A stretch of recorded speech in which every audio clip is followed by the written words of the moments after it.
Hello dear students, अस्सलाम वालेकुम। कैसे हैं जी सब लोग? आई होप के खैरियत से होंगे, तबीयत से सबकी ठीक होगी, पढ़ाई को अच्छे से एंजॉय कर रहे होंगे। तो आज हम आपके सामने आए हैं क्लास 9th की एक नई वीडियो के साथ, जिसमें हम पढ़ेंगे कंपोजिशन ऑफ वेक्टर्स। इससे पहले हमने पढ़ा था एडिशन ऑफ वेक्टर्स और उसके बाद हमने पढ़ा resolution of vectors. Resolution of vectors में हमने क्या पढ़ा था कि एक सिंगल वेक्टर हमें गिवन होता था, उसे हम स्प्लिट करते थे इनटू इट्स रेक्टेंगुलर कंपोनेंट्स, उसके रेक्टेंगुलर कंपोनेंट्स बनाते थे। यानी कि एक फोर्स होती थी हमारे पास F, उसको हमने उसके x एंड y कंपोनेंट्स में हम रिजॉल्व करते थे और उसके Fx की वैल्यू मालूम करते थे, Fy की वैल्यू फाइंड करते थे। आज हमारे पास क्या होगा जी? आज हमारे पास होगा composition of vectors. Composition of vectors मतलब रेजोल्यूशन ऑफ वेक्टर्स का आज हम उलट करेंगे, उसका रिवर्स प्रोसेस करेंगे। मतलब आज हमें दो कंपोनेंट्स फोर्स के गिवन होंगे और उसका रिजल्टेंट वेक्टर हमें फोर्स फाइंड करनी होगी।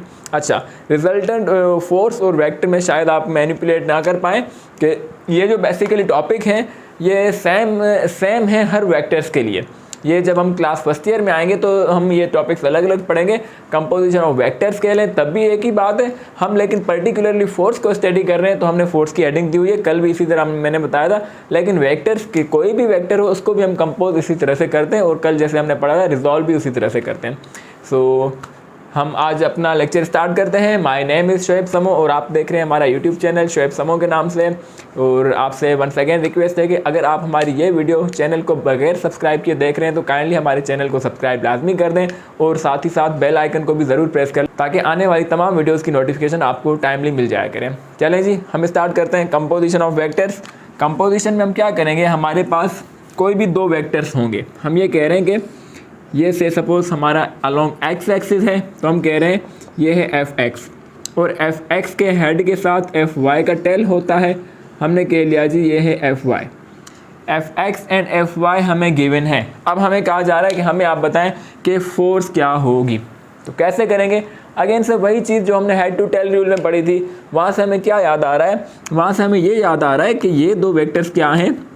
ये दो वेक्टर्स एक के हेड के साथ सेकंड का टेल कनेक्टेड है। मतलब दो वेक्टर्स को हमने ऐड किया हुआ है ये तो। और resultant vector according to head to tail rule हम कैसे फाइंड करते हैं? रिजल्टेंट वेक्टर का टेल फर्स्ट वेक्टर की टेल के साथ, हेड लास्ट वेक्टर की हेड के साथ। तो ये हमारा हो जाता था रिजल्टेंट वेक्टर, जिसे हम एफ कह सकते हैं इस कंडीशन में। एफ के ऊपर एरो सिंबल, यानी कि ये वेक्टर क्वान्टिटीज़ हैं। ये बात समझ आ रही है? मतलब पहले हमें एफ गिवन होता था, एफ एक्स और एफ वाई बनाते थे। आज हमें एफ एक्स और एफ वाई गिवन है, एफ बनाना है। तो हमने simply head to tail rule method से हमने इनका रिजल्टेंट बना लिया। रिजल्टेंट को हमने नाम दे दिया एफ। सिंपल है, कोई मुश्किल बात नहीं है। चलें जी, तो यहाँ पर एक क्वेश्चन का आंसर ही मुझे दे दें। ये जो रेक्टेंगुलर कंपोनेंट्स हैं दो, एफ एक्स और एफ वाई, इन दोनों के दरमियान में एंगल कितनी है? 90 डिग्री। तो ये बात याद रख लें, कहीं साइड पे नोट कर लें कि angle between rectangular components of force और एनी वेक्टर रेक्टेंगुलर कंपोनेंट्स के दरमियान में एंगल हमेशा 90 डिग्री होती है।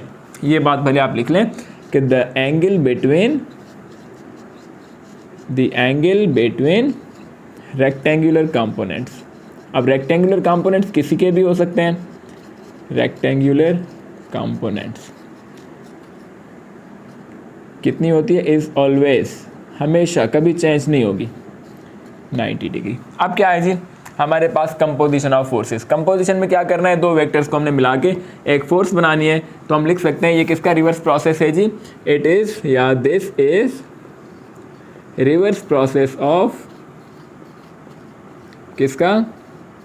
रिवर्स प्रोसेस ऑफ किसका है जी? Reverse process resolution of vectors. Resolution of vectors, इसमें क्या होता है? हम एक वेक्टर बनाते हैं इन दिस, यानी कि इन कंपोजिशन ऑफ वेक्टर्स हम क्या करते हैं? We have to find resultant force या we have to find force by its rectangular components. If rectangular components are given we can find the force. ठीक है जी। तो इन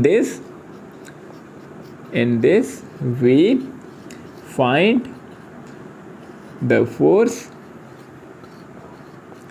by its rectangular components।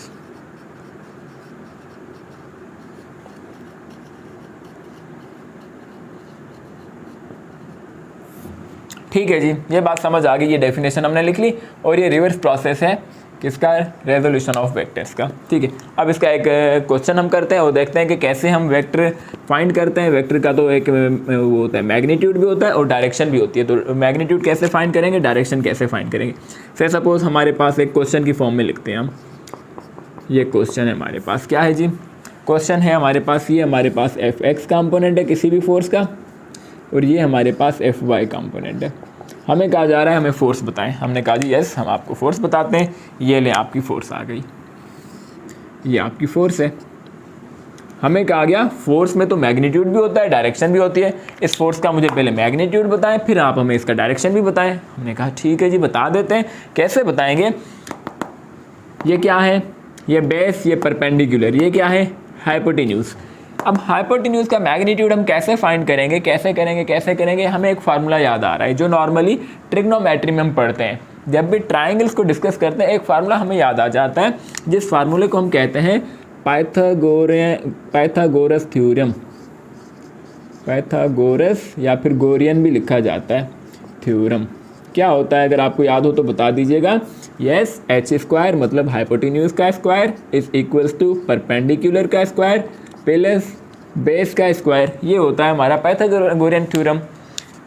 ये एक हमारे पास ट्राइंगल्स को सॉल्व करने के लिए बड़ा इंपॉर्टेंट होता है। तो अब हम यहाँ से इजीली एफ के मैग्नीट्यूड, डायरेक्शन की बात नहीं कर रहे, मैग्नीट्यूड को फाइंड कर सकते हैं। कैसे, तो यहाँ पे देख लें, हाइपोटेन्यूज का स्क्वायर, यहाँ पे हाइपोटेन्यूज हमारा एफ है तो हमने लिखा एफ का square is equals to perpendicular का स्क्वायर मतलब एफ वाई का स्क्वायर, ये लिख लिया हमने एफ वाई का स्क्वायर प्लस बेस का स्क्वायर, बेस है हमारे पास एफ एक्स मतलब एफ एक्स का स्क्वायर।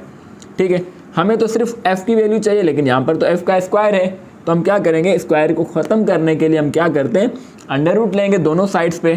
तो हम लिख लेते हैं टेकिंग अंडर रूट या taking square root on both sides, taking square root on both sides. ये क्यों ले रहे हैं, क्योंकि यहाँ पे एफ स्क्वायर हमने ख़त्म करना है। तो हमारे पास क्या हो जाएगा, हमारे पास सिचुएशन कुछ इस तरह की हो जाएगी, एफ स्क्वायर के ऊपर under root is equals to F X square plus F Y square, इन दोनों के ऊपर अंडर रूट। क्या होगा जी, ये स्क्वायर के साथ अंडर रूट डिवाइड हो जाएगा, कैंसिल हो जाएगा, हमारे पास फार्मूला आ जाएगा F is equals to F X square plus F Y square, इन दोनों के ऊपर अंडर रूट। ये हमारे पास आ गया फार्मूला। अगर रेक्टेंगुलर कंपोनेंट्स आपको गिवन है तो उनको अगर हमने उन रेक्टेंगुलर कंपोनेंट से हमने क्या करना है, हमने एक वेक्टर बनाना है, फोर्स फाइंड करनी है। कैसे करेंगे, by head to tail rule. Magnitude कैसे फाइंड करेंगे, ये फार्मूला आ गया। ये फार्मूला कहाँ से आया, बाय पाइथागोरन थ्योरम से आया।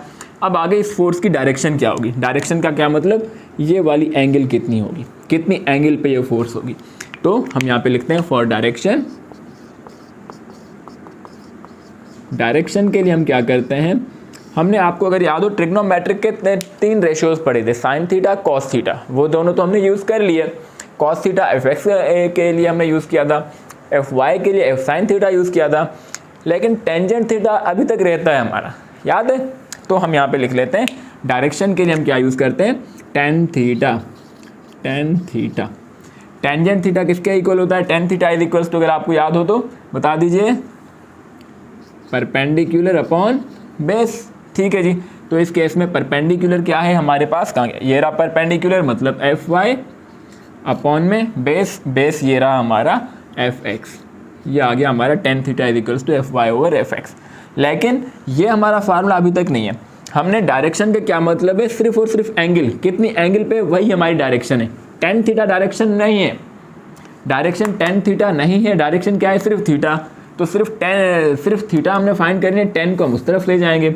अब इन ट्रिग्नोमेट्रिक रेशियोज को जब भी उस तरफ शिफ्ट करते हैं तो यहाँ पर ये क्या हो रहा है, मल्टीप्लाई है, तो वहाँ पे जाके डिवाइड में आना चाहिए, लेकिन वहाँ पे हम इनको डिवाइड में नहीं रखते बल्कि इन्वर्स आ जाता है इनका। ये थीटा यहाँ पे 10 है तो वहाँ जाके 10 इन्वर्स हो जाता है, 10 इन्वर्स। ठीक है जी, अब आ गया हमारे पास F Y divide by F X, ये हमारे पास आ गया फार्मूला फॉर डायरेक्शन। ठीक हो गया। अब हमने क्या करना है, ये हमारे पास पूरा टॉपिक हो गया कंपोजिशन ऑफ वेक्टर्स। इसमें हमने क्या देखा जी, इस टॉपिक में हमने देखा अगर हमारे पास 2 कंपोनेंट्स गिवन है, हमने उनका उन कंपोनेंट्स को मिला के by using head to tail rule हम एक फोर्स बना सकते हैं, मालूम कर सकते हैं। उस फोर्स का मैग्नीट्यूड कैसे फाइंड करेंगे, ये फार्मूला आ गया F = √fx² + fy²। ये फार्मूला कहाँ से आया, पाइथागोरन थ्योरम से आया। डायरेक्शन के लिए क्या फार्मूला यूज़ करेंगे, डायरेक्शन के लिए ये फार्मूला, इस फोर्स की direction tan θ = tan inverse Fy/Fx। ठीक है जी। तो ये था हमारा आज का टॉपिक। लेकिन नेक्स्ट आगे जाने से पहले मैं आपको यहाँ पे एक क्वेश्चन शो कर रहा हूँ जो कि आपकी अपनी टेक्स्ट बुक से है, जिसमें आपको Fx की वैल्यू भी गिवन है, Fy की वैल्यू भी। लेकिन यहाँ पर एक वर्ड को मैं एक्सप्लेन करना चाहता हूँ जो इस क्वेश्चन में है।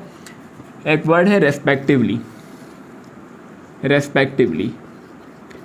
यानी कि आपको Fx की वैल्यू यहाँ पर गिवन है और Fy की वैल्यू गिवन है। यानी कि वहाँ पे लिखा हुआ है कि Fx और Fy यानी हॉरिजॉन्टल एंड वर्टिकल कंपोनेंट्स की वैल्यू बताई गई है 4 न्यूटन एंड 3 न्यूटन रेस्पेक्टिवली का क्या मतलब है, यानी कि तरतीब के साथ, बतरतीब। इसका मतलब होता है रेस्पेक्टिवली तरतीब के साथ। अगर क्वेश्चन में लिखा हुआ है कि rectangular components of horizontal and, या फिर क्वेश्चन में है कि हॉरिजॉन्टल एंड वर्टिकल कंपोनेंट्स, और ये हमें गिवन है जी से suppose are 4 newton and 3 newton. अब हमें पता कैसे चले कि 4 न्यूटन कौन सा Fx है या Fy, और वर्टिकल कंपोनेंट कौन सा है, 3 न्यूटन है, 3 न्यूटन कौन सा है, Fx है या Fy। तो हम देखते हैं कि पहले लिखा हुआ है हॉरिजॉन्टल, तो पहले वाला जो है 4 न्यूटन ये हॉरिजॉन्टल कंपोनेंट है, मतलब ये Fx है। और वर्टिकल कंपोनेंट जो लिखा हुआ है ये हमारा 3 न्यूटन है, मतलब ये है Fy। ये बात समझ आई। ये हमें कैसे पता चला, रेस्पेक्टिवली वर्ड से। रेस्पेक्टिवली वर्ड कहाँ लिखा हुआ है, ये सेंटेंस कंप्लीट इस तरह का होगा कि horizontal and vertical component are 4 newton and 3 newton respectively. तो मतलब 4 newton and 3 newton horizontal and vertical components हैं। आपके पास Fx की वैल्यू गिवन है क्वेश्चन में, Fy की वैल्यू गिवन है। आपसे पूछा जाएगा कि मैग्नीट्यूड बताएं फोर्स का और बताएं इसकी डायरेक्शन। तो डायरेक्शन के लिए ये फार्मूला, फोर्स के लिए ये फार्मूला। आपका जो भी आंसर आएगा आप हमें कमेंट बॉक्स में बताएंगे आपका आंसर क्या आ रहा है, और मैं आपको वहीं पे कमेंट्स में ही रिप्लाई करके बता दूंगा कि आपका आंसर ठीक है या नहीं। तो आज के लिए इतना ही, मिलते हैं इंशाल्लाह नेक्स्ट वीडियो में नए टॉपिक के साथ। तब तक के लिए अपना ख्याल रखिएगा। थैंक यू सो मच जी, अल्लाह हाफिज़।